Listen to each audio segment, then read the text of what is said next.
Hi students, త్వరలో అందరికీ exams start అవుతున్నాయి. ఇన్ని రోజులు ఒక లెక్క, ఇప్పుడు ఒక లెక్క. మీరు కష్టపడి చదివిన దానిని ఎలా ఎగ్జామ్లో ప్రజెంట్ చేయాలి, ఎగ్జామ్ ముందు రోజు ఎలా ప్రిపేర్ అవ్వాలి, ఎగ్జామ్ పేపర్లు వ్రాసాక ఏమి చేయాలి అని వివరిస్తూ 9 సూత్రాలు చెప్తున్నాను.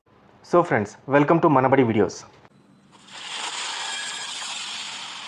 ముందుగా మీకు ఒక ఇంపార్టెంట్ టిప్ చెప్తాను. మీరు ఇప్పటిదాకా చాలా క్వశ్చన్స్ ప్రిపేర్ అయ్యి ఉంటారు. అయితే ఎగ్జామ్స్లో ఏ క్వశ్చన్స్ వస్తాయోనో అందరికీ భయం వేస్తుంది. అలా ఎగ్జామ్స్లో వచ్చే ఇంపార్టెంట్ క్వశ్చన్స్ మనబడి సైట్లో గెస్ట్ పేపర్స్ అని రిలీజ్ చేస్తారు. ఈ గెస్ట్ పేపర్స్ నుండి మినిమం 50% క్వశ్చన్స్ మీకు ఎగ్జామ్లో వస్తాయి. ఈ పేపర్ను ఎక్స్పర్ట్స్ రాస్తారు. 10 years నుంచి ఎవ్రీ ఇయర్ ఈ పేపర్స్ని ఆన్లైన్లో పెట్టడం జరుగుతుంది. సో ఈ పేపర్స్ను డౌన్లోడ్ చేసుకుని ఎక్కువ స్కోర్ చేయండి. డిస్క్రిప్షన్లో దీని లింక్ ఇస్తాను, చూడండి. So coming to our 9 principles. So మన ఫస్ట్ టిప్, ముందు రోజు చదవకండి. ఎస్, మీరు విన్నది నిజమే. ముందు రోజు రాత్రి 9ంటికి మీరు చదవటం ఆపేయాలి. ఎగ్జామ్ గురించి ఆలోచించకండి. మీకు నచ్చిన వీడియో ఆర్ మ్యూజిక్ వినండి, రిలాక్స్ అవ్వండి. దీనివల్ల మీకు ఎగ్జామ్లో మీరు చదివింది గుర్తు రావడానికి 90% ఎక్కువ ఛాన్సెస్ ఉన్నాయి. రిలాక్స్ అవ్వండి అన్నాం కదా అని నైట్ అంతా వీడియోస్ ఆర్ మూవీస్ చూడకూడదు. ఒక 30 minutes to 1 hour మాత్రమే మిమ్మల్ని మీరు డైవర్ట్ చేసుకోండి. దెన్ హ్యాపీగా 8 hours నిద్రపోండి. పొద్దున్నే ఫ్రెష్ అయ్యి లైట్గా బ్రేక్ఫాస్ట్ చేసి ఎగ్జామ్ సెంటర్కి వెళ్ళండి.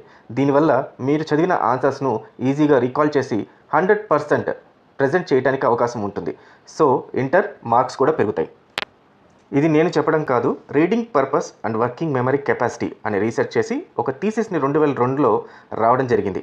ఈ థీసిస్ ప్రకారం వేల మంది చదివే ప్రక్రియను, ప్యాటర్న్ను రీసెర్చ్ చేశారు. అయితే ఎగ్జామ్ ముందు రోజు రాత్రి చదివిన వాళ్ళకన్నా చదవకుండా రిలాక్స్ అయిన వాళ్ళ మెమరీ అండ్ రీకాల్ 90% ఎక్కువగా ఉందని తెలిసింది. సో ఫ్రెండ్స్, ఈ టిప్ ఫాలో అయ్యి మీరు కూడా మీరు చదవాల్సిన ఆన్సర్స్ని రీకాల్ చేసుకోండి. అవసరమైనవి తీసుకోండి, అనవసరమైనవి వదిలేయండి. ముందు రోజు రాత్రి మీరు 3 blue pens, 1 black pen, 2 pencils, 1 sharpener, 1 eraser, 1 scale, ఒక ఎగ్జామ్ ప్యాడ్, హాల్ టికెట్, అవసరమైన మనీ మాత్రం తీసుకొని సపరేట్గా అవన్నీ కలిపి ఒక దగ్గర ఉంచండి.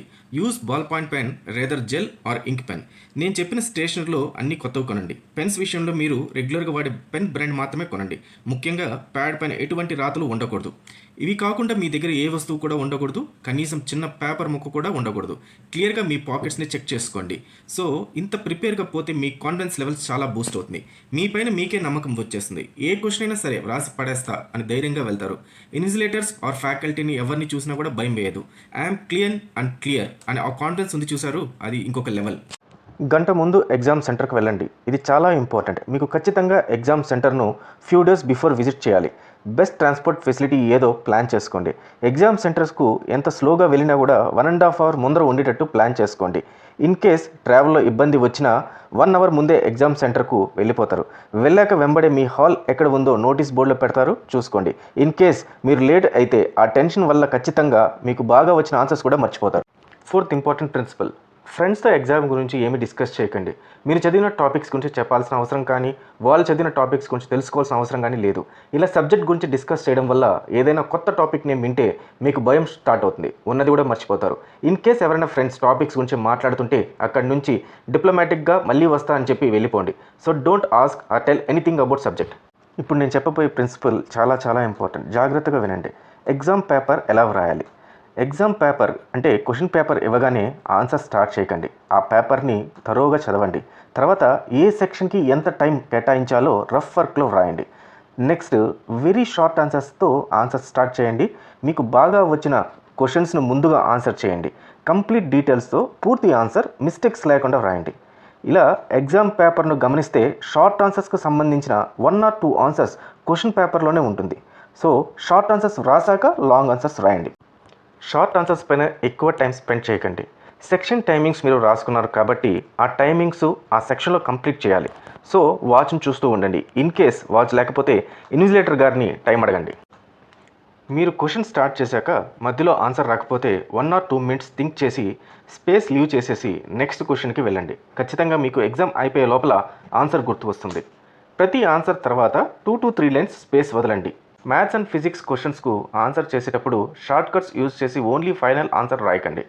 ఖచ్చితంగా స్టెప్ బై స్టెప్తోనే ఆన్సర్ రాయండి. ఇలా రాయటం వల్ల ఫైనల్ ఆన్సర్ రాంగ్ అయినప్పటికీ మీరు రాసిన స్టెప్స్కు అండ్ యూజ్ చేసిన ఫార్ములాకు 75% ఆఫ్ మార్క్స్ అయితే వస్తుంది. అంటే 5 marks క్వశ్చన్స్కి 4 marks వస్తుందన్నమాట. అవసరమైన ప్రతి ఆన్సర్స్కు డయాగ్రామ్స్, ఫ్లో డయాగ్రామ్స్ అండ్ మీకు వస్తే స్కీమాటిక్స్ కూడా యూజ్ చేసి ఆన్సర్ రాయడానికి ట్రై చేయండి. వీలైనంత వరకు ప్రతి ఆన్సర్కు ఇంట్రడక్షన్ రాయండి అండ్ ఆన్సర్ను బుల్లెట్ పాయింట్స్లో ప్రజెంట్ చేయండి. అలాగే ఫైనల్గా మీరు ఒక కంక్లూజన్ కూడా రాయండి. ఏ క్వశ్చన్స్ని వదలకండి, అన్ని క్వశ్చన్స్ని కవర్ చేయండి. సో ఇలా వ్రాయడం వల్ల మార్క్స్ మీకు ఖచ్చితంగా పెరిగే అవకాశం అయితే ఉంది. నెక్స్ట్ 6th ప్రిన్సిపల్ చెప్తాను, hand writing and highlighting points. మీరు హ్యాండ్ రైటింగ్ చాలా అందంగా రాయాలి. First impression is hand writing. In case మీరు గుండ్రంగా రాయటం రాకపోతే పదాలను ఒకటే వరుస క్రమంలో అంటే లైన్ కిందకి కానీ పైకి కానీ పోనీయకుండా రాయండి. అక్షరాలను ఒకటే సైజులో రాయండి. మిమ్మల్ని బ్లూ అండ్ బ్లాక్ పెన్ తీసుకుని వెళ్ళమని చెప్పాను కదా, సో బ్లూ పెన్తో ఆన్సర్ రాయండి. ఆ ఆన్సర్కు సంబంధించిన హెడ్డింగ్ అలాగే సబ్ హెడ్డింగ్ ఏదైనా ఉంటే క్యాప్స్లో రాయండి. దానిని బ్లాక్ పెన్తో అండర్లైన్ చేయండి. ఇన్ కేస్ పారా మధ్యలో ఇంపార్టెంట్ టర్మ్స్ వస్తే కూడా బ్లాక్ పెన్తో అండర్లైన్ చేయండి. ఒక ఆన్సర్లో 3 కన్నా ఎక్కువ అండర్లైన్స్ ఉండకుండా చూసుకోండి. ఎటువంటి పరిస్థితుల్లోనూ కొట్టివేతలు ఉండకూడదు. ఇన్ కేస్ మిస్టేక్స్ అయితే బ్లూ పెన్తోని సింగిల్ స్ట్రైక్తో కొట్టేయండి. అక్కడ దానిపైన ఎక్కువ సార్లు కొట్టకండి. మీకు మోస్ట్లీ 24 పేజెస్తో ఆన్సర్ షీట్ ఉంటుంది. So 2 to 3 pages very short ఆన్సర్స్కు, రిమైనింగ్ పేజెస్ లాంగ్ ఆన్సర్ సెక్షన్స్కు ద్వారా ఉపయోగించండి. వీలైనంత వరకు నెక్స్ట్ సెక్షన్ని ఫ్రెష్ పేజ్లోనే రాయండి. ఇన్ కేస్ ముందు ఆన్సర్లో హాఫ్ పేజీలో అయిపోతే దాన్ని అక్కడే స్టార్ట్ చేయండి. బట్ సెక్షన్కు పైన కింద 2 లైన్స్ ప్లేస్ మాత్రం ఖచ్చితంగా అయితే ఇవ్వండి. సో ఆన్సర్ని క్లియర్గా క్వశ్చన్ నంబర్స్తో వ్రాయండి. క్వశ్చన్స్ వరుసలో వ్రాయాల్సిన అవసరం లేదు. ఏ క్వశ్చన్ అయినా సరే ఫస్ట్ రాయొచ్చు లేదా లాస్ట్ రాయొచ్చు, బట్ క్వశ్చన్ నంబర్ అయితే మాత్రం ఖచ్చితంగా రాయాలి. ఇలా వ్రాయటం వల్ల మీకు 25% ఎక్స్ట్రా మార్క్స్ అయితే యాడ్ అవుతాయి. నెక్స్ట్ ఇంపార్టెంట్ ప్రిన్సిపల్ తెలుసుకుందాం. తెలియని క్వశ్చన్ వస్తే ఏం చేయాలి? ఇది చాలా మందిని కలవరపరిచే టాపిక్. ఫస్ట్ థింగ్, క్వశ్చన్ పేపర్స్ను మళ్ళీ ఫస్ట్ నుంచి చదవండి. సో ఆ క్వశ్చన్కి సంబంధించిన ఏదో ఒక పాయింట్ క్వశ్చన్ పేపర్లో ఉంటుంది. లేకపోయినా ఆ లెసన్కి సంబంధించిన పాయింట్ అయితే ఖచ్చితంగా ఉంటుంది. అది కూడా లేకపోతే ఖచ్చితంగా ఆన్సర్ మీకు క్వశ్చన్ పేపర్ చదివే లోపల గుర్తు వచ్చే అవకాశం అయితే ఉంది. ఇన్ కేస్ క్వశ్చన్ పేపర్ మళ్ళీ చదివినా కూడా మీకు గుర్తు రాలేదనుకోండి, అంటే మీరు ఆ లెసన్కి సంబంధించిన ఏదైనా ఇంపార్టెంట్ టర్మ్స్ ఆర్ వర్డ్స్ గుర్తు ఉంటే అది రాసేసేయండి.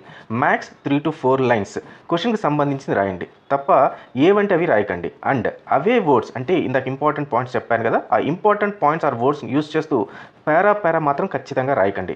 ఇలా మ్యాక్స్ 5 లైన్స్ రాస్తే వాల్యుయేటర్కి మీ పైన ఇంప్రెషన్ వచ్చి ఆన్సర్ కరెక్ట్ కాకపోయినా 50% మార్క్స్ వేసే అవకాశం అయితే ఉంది. అదే మీరు ఆన్సర్ తెలియకుండా పారాస్ రాసే కొద్దీ అతన్ని చీట్ చేస్తున్నారని మొత్తానికి కొట్టేస్తాడు. మీరు వ్రాసిన ఆన్సర్స్కు ఖచ్చితంగా వర్డ్ టు వర్డ్ రివైజ్ చేయండి. ప్రతి ఆన్సర్ తర్వాత లైన్స్ వదలమని చెప్పాను కదా, ఈ రివిజన్ ప్రాసెస్లో మీకు answers related topic or keywords గుర్తు వస్తే ఆ వదిలేసిన లైన్స్లో రాయండి. ఇన్ కేస్ మీరు రాసిన ఆన్సర్స్ పూర్తిగా తప్పు అయితే ఆన్సర్ను కొట్టేయకండి. ఆ ఆన్సర్ బదులు మళ్ళీ ఇంకొక ఆన్సర్ రాయండి. బట్ క్వశ్చన్ నెంబర్ కంప్లీట్గా రాయండి. ఇలా మీరు రివిజన్ చేయడం వల్ల చాలా ఇంపార్టెంట్ పాయింట్స్ గుర్తు వచ్చి ఆన్సర్స్ను కంప్లీట్ చేయగలుగుతారు. గుర్తుంచుకోండి, ఏ ఆన్సర్ కూడా వదలకూడదు. సో ఇలా రివిజన్ వల్ల మీకు ఖచ్చితంగా 1 or 2 మార్క్స్ యాడ్ ఆన్ అయితే అవుతాయి. Last and most important principle, టైంకి ముందే మీ ఆన్సర్ షీట్ని ఇన్విజిలేటర్కి ఇవ్వకండి.